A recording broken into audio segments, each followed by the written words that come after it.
Hindi naman lingid sa kaalaman ng mga manonood natin na sa gravel bike ko, nakasuspension ako na fork. Marami nagtatanong kung kumusta na ba itong gravel fork na ito, okay pa ba? At pag-uusapan din natin kung upgrade ba to o downgrade. So tara, pakita ko sa inyo kung paano ko pinalitan yung rigid fork ko into gravel suspension fork.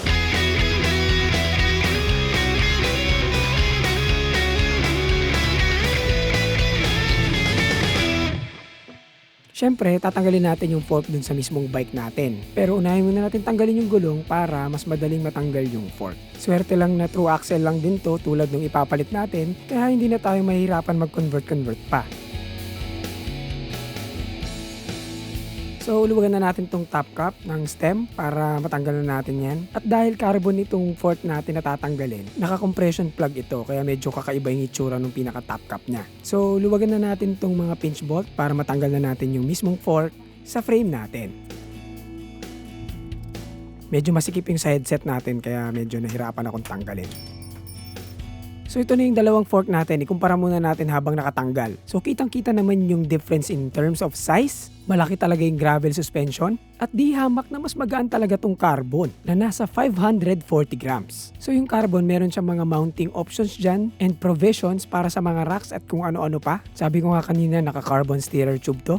At syempre naka 12mm na true axle. Standard naman yan sa mga road and gravel forks. Parang tanga gita-gitara pa. Anyway, ito naman yung pinaka-gravel fork natin na may suspension. Ang Speed 1 GX30 Venturer. So may dalawang video na tayo dyan. To learn more further, pwede yung puntahan yung video na yan at panoodin. Nalagay ko dyan sa cards at sa description yung mga links. Pero tignan na rin natin yung mga basic function ng fork. Ito, meron siyang flat mount. Naka-true axle din siya, 12mm. May branding dyan sa gilid, tapos may arch dito sa taas. May compression dito na may 6 clicks at pag nakarating ka sa dulo niyan, lockout na siya. At dito naman yung air chamber niya. Dito mo hahanginan yan para maset mo kung gaano katigas yung pinaka-air spring mo. Naka-aluminum steerer tube nga pala tong fork na ito. So medyo may kabigatan to kumpara dun sa carbon fork natin na may 1.3 kilograms. Pero di hamak na mas magaan ito kaysa sa stock fork ng mountain bike mo na katulad nito. Madalas mga 2 kilos hanggang 3 kilo yung mga ganyang fork eh. At ginitara na naman nga ulit ni ulol yung fork. Tigilan mo na nga yung put. Anyway, yan yung pinaka-comparison nung dalawa. Parehas namang maganda, magkaiba lang talaga yung gamit. So kung magre-reuse ka ng headset, linisan mo naman yung mga bearings saka yung mga cup. At kung kailangang i-repack, mas maganda i-repack mo para mas maganda yung performance niya. Swerte lang ako na well-maintained yung mga bearings ng aking headset kaya malinis pa rin talaga siya. Konting punas lang at okay na. Yung mga crown race, huwag niyong kalimutang linisin. At syempre yung mga cups, dun sa mismong headset mo, linisin mo na din. Nilinis mo nga yung mga bearings tsaka yung mga crown race, hindi mo naman nilinis yung cup, di wala din, di ba? Kaya idamay mo na rin yan. At pagkatapos mong linisin, lagyan mo na din ng grease para iwas stock at iwas na din napasukan ng tubig yung mga yan. Ilagay na natin yung bottom bearing, tapos lagyan na din natin ng grease. Lagyan na rin natin yung crown race. Hindi naman kailangan sobrang dami, kalat mo na lang para mas maganda. At syempre, same din sa taas na bearing, lalagyan din natin ng grease syempre. Ilagay na natin yung fork, tapos ibalik na natin yung mga spacers at yung mga top cap. Reverse process lang nung ginawa nating pagtanggal kanina. Yung steerer tube nitong fork naputulan na matagal na. Kaya sakto na yung haba niyan. Hindi ko na kailangang i-adjust pa. So yung mga spacers tsaka yung stock height ng stem sakto na dun sa steerer tube. Syempre yung mga miscellaneous kailangan din natin lagay tulad ng clamp ng hose tsaka yung brake calipers.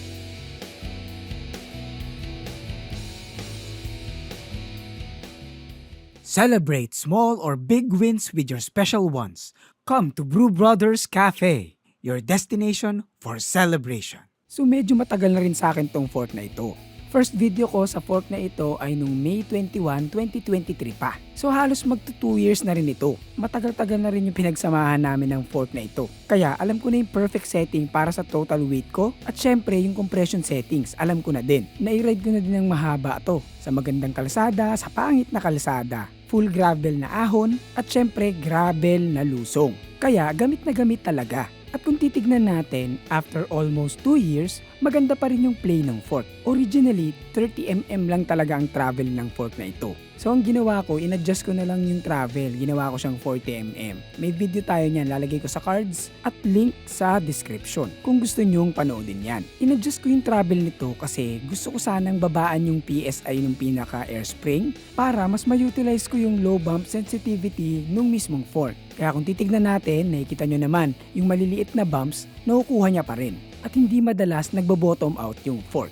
Syempre, yung mga big bumps, yakang-yaka niya din, like yung mga humps and potholes na hindi mo inaasahan na nasa daan. Ang isa sa mga nagustuhan ko nga dito dahil hindi nga siya rigid, pag nabigla ko yung preno sa harap, sinasalo lang nung fork yung impact. So hindi ka basta-basta mag-over the bars. So kung lagi mong dinadaanan na kalsada, alam mo na, yung burog-burog, na sobrang common naman dito sa Pilipinas, ay magiging useful talaga ang gravel suspension fork na ito. Well, saksing buhay naman ako dyan kasi lagi ko naman ginagamit ito sa kalsada ng Pilipinas. So talagang na-enjoy ko talaga. At malaking tulong din siya pag umaahon kami sa mga gravel roads na katulad nito. Hindi man 100% na natatanggal na yung lahat ng bumps, pero mas forgiving na yung ride mo kasi nga kahit papaano meron ka pa ring suspension. This video is brought to you by Pretty Petty the Podcast, ang podcast na nagbibigay opinyon na hindi nyo naman hinihingi. Kung gusto mong matawa at matuto, punta ka lang sa description for the Spotify link.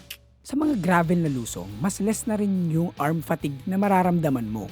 Meron pa din, pero mas bawas na kumpara kung naka-rigid ka. Nakikita nyo naman sa video na binababa ko yung Mount Oro dyan. Sigurado kung naka-rigid ako, mas mabagal pa yung takbo ko dyan. Pero dyan, dahil naka-suspension na tayo, ay kaya kong magmabilis ng bahagya. Kitang-kita naman kung gaano ka-gravel yung dinadaanan ko, di ba?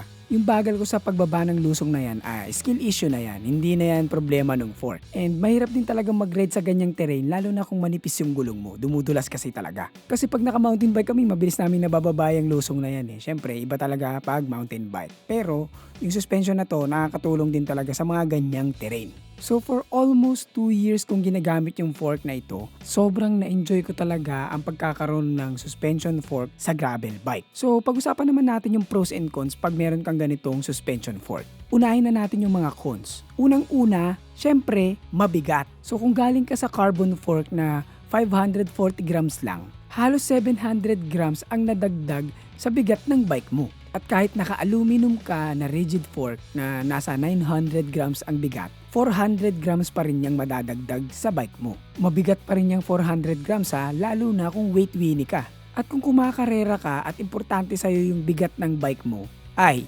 hindi ito para sa'yo. Magstay ka na lang sa carbon rigid na meron ka. Or kahit naka-aluminum ka na rigid fork, kung importante sa'yo yung 400 grams na matitipid mo, huwag ka na mag-suspension. Pangalawang con, kailangan mo itong i-maintain. Yung mga suspension na ganito, may mga moving parts yan sa magkabilang side ng fork. Yung damper side at yung air side. So, kailangan maintain yan every now and then. Unlike pag rigid, yun na yun. Punas-punas na lang yan. Pangatlong con, maraming moving parts na pwedeng masira. Tulad ng damper side, yung pinaka-lockout niya. Yung mga ganitong brands, usually ginagamit yan yung mga normal na generic na damper. So parang ticking time bomb yan. Yung sa akin nga inaantay ko na lang masira So far, ayos pa naman. Hindi naman kasi din ako madalas mag-lockout ng fork. Pang-apat na con, tataas yung bike mo. Syempre dahil suspension nga yan, may mga ilang millimeters yan na inangat sa geometry ng bike. So kung saktong-sakto ang stand over mo sa bike, pag tumaas ng konti yan, tatama na yan. Pero may pros din naman yan na tatalakayin natin mamaya. Punta naman tayo sa mga pros. Parang kanina medyo napahagingan ko na yung mga bagay-bagay tungkol sa mga pros nitong gravel suspension fork. Unang-una, syempre yung compliance niya sa mga bumps. Kaya ka din naman bibili ng ganito, yun naman talaga yung primary focus niyan. Ang magkaroon ng compliance sa bump yung bike mo. So sa kalsada ng Pilipinas malaking tulong to gawa ng napakapangit ng kalsada ng Pilipinas. Pangalawang pros, tulad ko na sagasa sa kalsada. Meaning ng sagasa, hindi ako pumipili ng linya. Kung ano yung madaanan ko, yun na yun. So yung mga lubak, potholes, humps, yung mga rumble strips, hindi ko na yun iniiwasan, dinediretso ko na lang yan. Wala sanay tayo sa mountain bike kasi. So yung habit na yun, nadala ko yun sa paggamit ng gravel bike. Kaya nga kahit wala pa akong gravel bike, binili ko na tong fork na to kasi alam ko magkakaroon ako ng gravel bike. At alam kong yun ang magiging riding style ko. So yung gravel fork na ito ay makakatulong kung ang riding style mo ay sagasa tulad ng sa akin. Pangatlong pros, medyo anti-budol ito. So kung yung mga tropa mong naka-mountain bike, inaya ka sa mga hindi mo inaasahang mga lugar na maraming light trails or gravel roads. Kahit papaano, makakasabay ka pa. Hindi puro tulak ang gagawin mo. So tulad nung ride namin nung Mount Oro, nag-camping pa nga kami dyan kasama ang mga tropa. Puro mountain bike ang dala niyang mga yan. Ako lang yata ang naka-gravel. Pero laban pa rin tayo dyan kahit matindi yung kalsada na dinaanan. Last pros natin ay dahil nga tumaas ng konti yung bike or yung geometry dahil sa fork, medyo naging slack yung head tube angle. Medyo lang naman. Kaya kahit mag-iksi ako ng stem, hindi siya magiging masyadong twitchy. Pangalawa, less pedal strike dahil umangat nga ng bagay ang geometry, pati bibi niya umangat din. So, less pedal strike ka na dyan. Pero konting-konti lang naman yun. Hindi ko naman sinabi mawawala talaga yung pedal strike. Meron pa din pero malilesen na. At dahil slack na nga yung head tube, mas masarap na siyang ilusong, hindi masyadong nakakatakot. Bawas na yung feeling na para kang mag-over the bar sa mga lusong. So, yun yung mga pros. Yung ibang pros, nabanggit ko na kanina tungkol dun sa pagbe-brake sa harap, yung mga ganun. Naghahanap ka ba ng bagong bike? Meron tayong 500 peso off discount pag bumili ka ng bike or bike frames dito sa website ng RD Cycles. Alam ko, madalas free delivery pa sila nationwide. So huwag kalimutan ilagay mo Forever Bike Noob sa checkout para sa 500 peso off discount. So ano ba to? Upgrade ba to o downgrade? Para sa akin, isa siyang upgrade. Sa personal use case ko, talagang magagamit ko yung mga pros niya. Yung weight penalty kasi hindi talaga siya masyadong issue sa akin Hindi naman din talaga ako kumakarera or nagko-compete sa mga gravel races. So talagang hindi problema sa akin yung mga weight penalties na yan. Pero hindi porket upgrade siya para sa akin, upgrade na yun sa lahat. May mga tao na talagang para sa kanila, downgrade yan.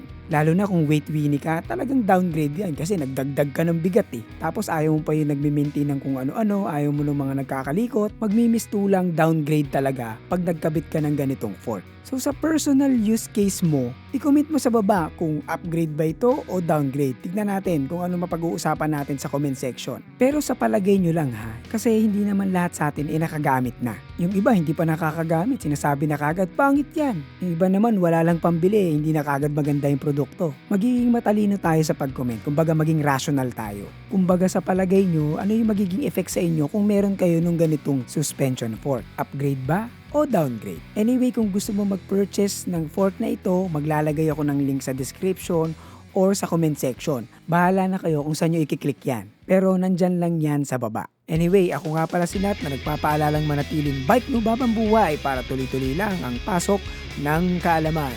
Paalam!